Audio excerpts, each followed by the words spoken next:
की हमारी सबसे महत्वपूर्ण टॉपिक है भारत के संविधान का संशोधन यानी amendment of Indian constitution.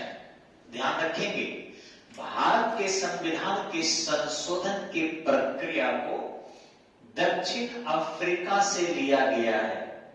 Africa महादेश का सबसे दक्षिणी देश दक्षिण अफ्रीका, और इससे जो हमने संविधान संशोधन लिया है वह भारत के संविधान में अनुच्छेद 368 में वर्णित है।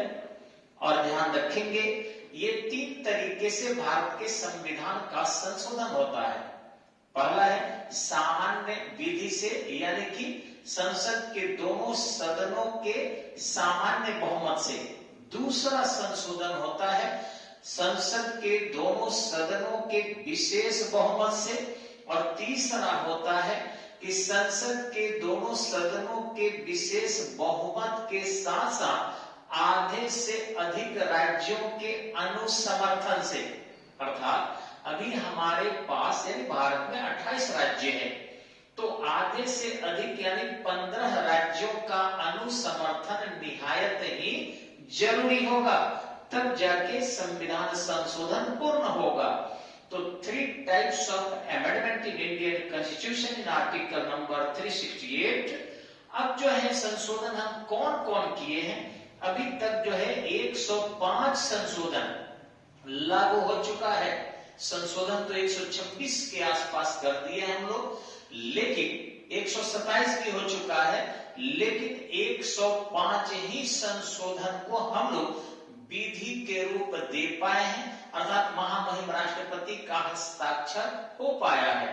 ध्यान रखेंगे, संविधान संशोधन के लिए शक्ति केवल और केवल भारतीय संसद को है, राज्य विधायिका को नहीं है।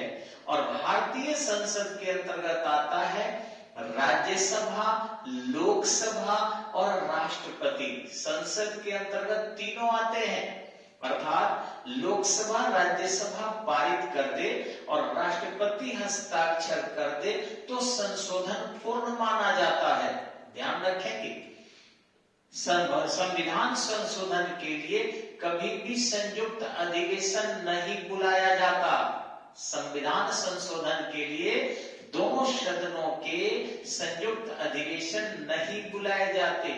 हाँ, नए कानून है, नए प्रस्ताव है, इसके लिए आ सकता है, लेकिन ऐसे जो पहले से लिपिबद्ध है उसमें परिवर्तन करना है तो ज्वाइंट सेशन नहीं बुलाया जाता। अब चलिए आते हैं हम लोग कि कौन कौन से संशोधन प्रतियोगिता के लिए बेहद आवश्यक है। मैं नंबर बता देता हूं एक बार, फिर व्याख्या भी दूंगा। सबसे पहले है जरूरी 1 नंबर संशोधन, 7 नंबर संशोधन, 15 नंबर संशोधन, ठीक इसी ढंग से 24 नंबर, 42 नंबर, 44 नंबर, 52 और 61, ठीक इसी ढंग से 73 नंबर संशोधन, 74 नंबर संशोधन, और उसके बाद 86 नंबर संशोधन, 103 नंबर संशोधन, 104 नंबर संशोधन और 105 नंबर संशोधन। ये बहुत जरूरी है।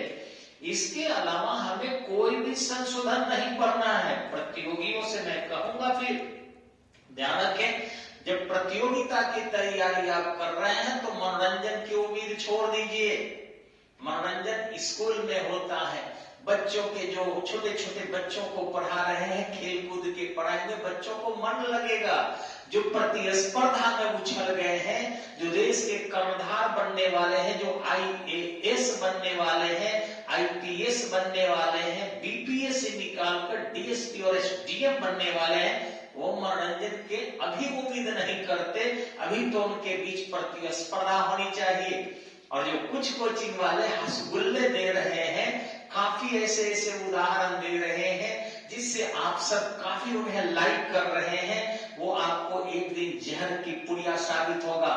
ध्यान रखेंगे, हमें तो शंका है कि ऐसे शिक्षक कहीं बाहर से तो आतंकवादियों की तरह नहीं आ गए हैं यूट्यूब पर, क्योंकि कंपटीशन में कंपटीशन की बात होनी चाहिए तो आते हैं आपके पास। हम यहाँ पहला संशोधन ध्यान रखेंगे, भारत के संविधान में जो पहला संशोधन हुआ वह 1951 में हुआ। और इसी संशोधन द्वारा आपको जमींदारी उन्मूलन किया गया और इसमें नवी अनुसूची डाली गई। ध्यान रखेंगे इसमें बहुत सारे वाक स्वतंत्रता वगैरह जो जमींदारों के अधिकार था उसको बाधित किया गया था, ताकि किसी प्रकार का हंगामा न हो सके और वे अपने संपत्ति की मांग न कर सके। इसके लिए प्रथम संविधान संशोधन जवाहरलाल नेहरू ने 1951 में लाया था, जिससे बड़े बड़े जमींदार थे उनकी जमीन गरीबों के हाथ में रह सके, भले उन्हें मुआवजा देना पड़े मंजूर है, जिससे हमारे राष्ट्र का समुचित विकास हो सके और जनता आजादी के बाद जो उम्मीद लगाई थी उस उम्मीदों पर खड़ा उतरा जा सके। ध्यान रखेंगे। उसके बाद देखेंगे आपका ये 1956 में 7वां संविधान संशोधन हुआ। आपको पता होगा कि आजादी के पहले भाषा के आधार पर उड़ीसा राज्य 1936 में अलग हुआ था। एकदम ध्यान रखिएगा, कंपटीशन में आता है। आजादी के पहले उड़ीसा एकमात्र राज्य था, 1936 में भाषा के आधार पर अलग हुआ और आजादी के बाद एकमात्र राज्य भाषा के आधार पर अलग हुआ था और वह था आंध्र प्रदेश, जो तमिलनाडु में था। और तेलुगु भाषी होने के कारण 1953 में श्री रामल्लू की मृत्यु हो गई। लंबे समय तक आमरण अनशन पर थे, अतः जवाहरलाल नेहरू राजस्थान में थे। उन्होंने स्पष्टतः घोषणा किया कि हम आंध्र प्रदेश को तेलुगु भाषी क्षेत्र के रूप में अलग करते हैं और उन्होंने फजल अली की अध्यक्षता में, नाम याद रखिएगा, फजल अली की अध्यक्षता में केएम पनिक्कर और हृदयनाथ कुंजरू थे, उनके देखरेख में वो मेंबर थे। राज्य पुनर्गठन आयोग का गठन किया गया और उनकी सिफारिशों को लागू करने के लिए, ताकि राज्य को बनाया जा सके, 1956 में 7वां संशोधन किया गया और इस प्रकार 14 राज्य एवं 6 केंद्र शासित प्रदेश बनाए गए। आगे देखेंगे आप 15वां संविधान संशोधन किया गया 1963 में। 1963 15 अमेंडमेंट जो है किए गए, जिसमें न्यायाधीशों के सेवानिवृत्ति की आयु को बढ़ाया गया। ध्यान रखिएगा, न्यायाधीश के न्यूनतम आयु का निर्धारण नहीं है कि न्यूनतम किस उम्र का होगा, लेकिन अधिकतम आयु उनका निर्धारित किया गया है, जो 62 वर्ष 65 वर्ष होता है। पहले 60 वर्ष और 62 वर्ष ही था, परंतु 15वें संविधान संशोधन 1963 के अंतर्गत इसको बढ़ा दिया गया। आगे देखेंगे, श्रीमती इंदिरा गांधी ने 24वां संविधान संशोधन किया इन 1971। देखिए यहां पर लिखा हुआ है। तो इस तरीके से 24वां संविधान संशोधन करके उन्होंने और संसद को यह अधिकार दिया कि संविधान के किसी भी भाग में संशोधन संसद कर सकती है। और इसी के आधार पर उन्होंने 42वां संविधान संशोधन किया 1976 में 42वां संविधान संशोधन किया, जिसको मिनी कॉन्स्टिट्यूशन ऑफ इंडिया कहते हैं। मिनी कॉन्स्टिट्यूशन ऑफ इंडिया कहते हैं। और ध्यान रखेंगे, इसके अंतर्गत लोकसभा के कार्यकाल को 6 साल, विधानसभा के कार्यकाल को 6 साल और बहुत सारी चीजें थी जो डिटेल हम कक्षा में यहाँ बताते हैं, कैसे उन्होंने राष्ट्रपति के अधिकार को भी सीमित कर दिया था वगैरह। आगे देखेंगे यहाँ पर ये 24वां संविधान संशोधन, ये जो है आपके 1978 में जनता पार्टी सरकार ने किया था। और मूल अधिकार में जो संपत्ति के अधिकार थे, अनुच्छेद 19, 4 एवं 31 उसको निकाल दिया और मात्र उसे वैधानिक अधिकार दे दिया, अर्थात अनुच्छेद 300 क्लॉज 1 में स्थापित कर दिया। उसके बाद आपके संशोधन राजीव गांधी ने 52वां संविधान संशोधन किया 1985 में। इसमें 10वीं अनुसूची को उन्होंने विकसित किया और दल बदल संबंधी अधिनियम को उन्होंने लाया, जिससे राजनीतिक दल परिवर्तित हो रहे हैं वैसा न हो। इसकी बहुत सारे विधि है, ये भी डिटेल कक्षा में बताई जाएगी। आगे है आपका 61वां संविधान संशोधन। ध्यान रखिए, इस संशोधन द्वारा मतदाताओं की आयु जो 21 वर्ष से उसको घटाकर 18 वर्ष कर दिया गया। यानी वयस्क मताधिकार की आयु को घटाकर और फिर 21 वर्ष से 18 वर्ष कर दिया गया। यह 1989 में हुआ था। उसके बाद ध्यान देंगे, ये आपके 73वां संविधान संशोधन 1992 में किया गया, 1992 में जो ग्राम पंचायत से संबंधित था और एक गृहिणी अनुसूची डेवलप की गई जिसमें 29 सब्जेक्ट रखे गए। 20 लाख से अधिक आबादी वाले राज्यों में त्रिस्तरीय ग्राम पंचायत और 20 लाख से कम आबादी वाले राज्यों में द्विस्तरीय ग्राम पंचायत की स्थापना किया गया था। आगे देखेंगे 74वां संविधान संशोधन जो है यह आपके नगर पालिका से संबंधित था और ध्यान रखेंगे 1993 में यह लागू हुआ था। 92 में आपके 74वां संशोधन भी हुआ। ये दोनों ही संशोधन 73वां और 74वां 1992 में अमेंडमेंट हुए थे और इम्प्लीमेंटेशन 1993 में हुआ था, जिसके अंतर्गत कुल 18 सब्जेक्ट दिए गए और फिर 12वीं अनुसूची को विकसित किया गया। 12th schedule are developed in 1992, amendment number in 74। ध्यान रखेंगे 66वां संविधान संशोधन जो किया गया था 86 अमेंडमेंट 2002 में।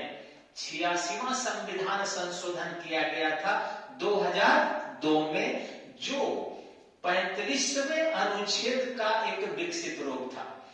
राज्य के नीति निर्देशक तत्व 36 से 51 क तक है, जो भाग 4 में है उसमें 45वां था कि 6 से 14 वर्ष के बच्चों को अनिवार्य एवं निःशुल्क शिक्षा।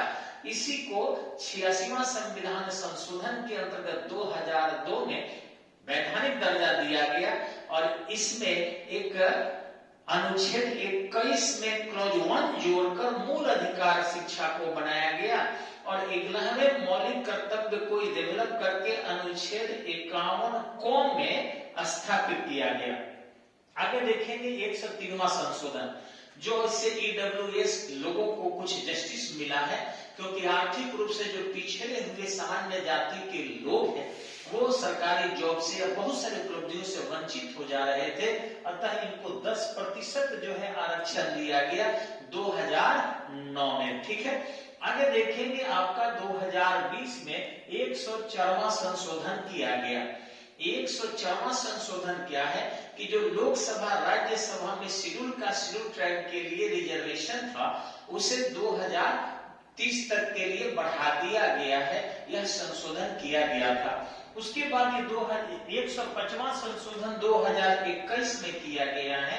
आपके सामने देखिए लिखा हुआ है कि राज्य सरकार अथवा केंद्र शासित प्रदेश यदि चाहे तो वह अपना ओबीसी यानी आर्थिक रूप से नहीं बल्कि सामाजिक रूप से पिछड़े लोगों को वह लिस्ट बना सकती है, सूची जारी कर सकती है और उसे चाहे तो वो अलग से आरक्षण भी दे सकती है। और यही कारण है कि राज्य सेवाओं में आरक्षण न केवल 50+10% बल्कि कुछ राज्य 65%, कुछ राज्य 70% दे रहे हैं। एक बहुत बड़ा राजनीतिक मुद्दा छिड़ा हुआ है, लेकिन ये अधिकार अमेंडमेंट करके आपको 105वां प्रदान कर दिया गया है। हमारे भारत के संविधान में बहुत ज्यादा संशोधन हो चुका। आश्चर्य करेंगे, अमेरिका का संविधान 1793 में बना था और अभी तक मात्र 33 संशोधन हुए हैं, लेकिन हमारा संविधान 26 जनवरी 1950 को लागू हुआ। अभी इसके 75 वर्ष भी पूर्ण नहीं हुए हैं, इसके बावजूद भी इसमें अभी तक 126 संशोधन हो चुका है और कुछ संविधान संशोधन तो बहुत बड़े बड़े हुए हैं और 105 संविधान संशोधन को स्वीकार कर लिया गया है। हालांकि संविधान संशोधन इसके निरंतरता को, अमरता को प्रदान करेगी, होना चाहिए, लेकिन इतना ज्यादा अधिक तीव्रता से बदलाव की आवश्यकता नहीं थी। तो इन्हीं सब चीजों को रटेंगे, बाकी संविधान संशोधन को आपको रटने की आवश्यकता नहीं है। धन्यवाद, नमस्कार, जय